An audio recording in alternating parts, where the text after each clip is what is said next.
This is In Case You Missed It, your National Agriculture News Recap for the week ending June 19, 2026. Use of drones to spray pesticides on fields is expected to take off now that Health Canada has approved a pathway to legal application.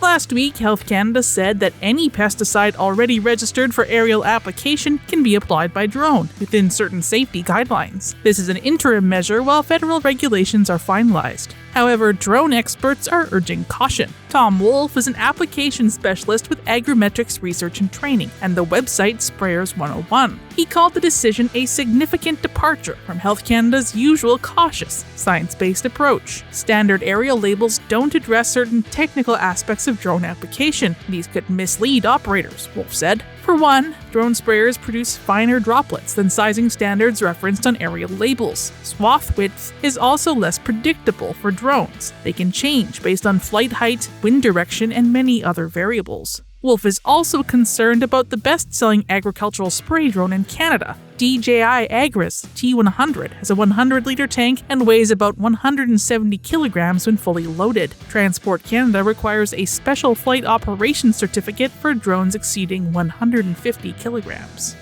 The fertilizer industry wants Canada to sign a trade agreement with Mercosur as soon as possible. The federal government has been pursuing an agreement with the bloc, which includes Brazil, Paraguay, Argentina, Bolivia, and Uruguay.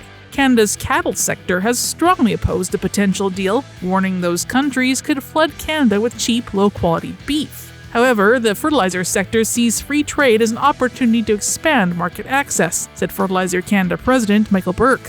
Fertilizer, particularly potash, is Canada's largest export to the Mercosur countries. Exports to Brazil alone were worth $1.6 billion in 2025. Canada supplies more than 30% of that country's potash needs. Fertilizer Canada said the region will play an increasingly important role in feeding the world, and this could create opportunity for Canadian fertilizer suppliers along with Canadian technologies and expertise.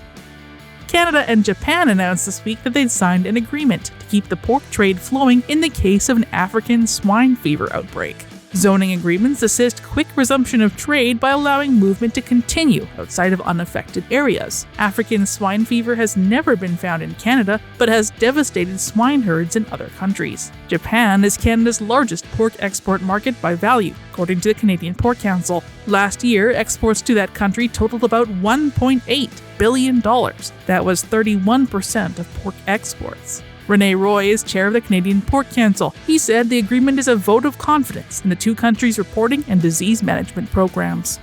In case you missed these and other stories from across the Glacier Farm Media Network, visit AgCanada.com or download the AgCanada app.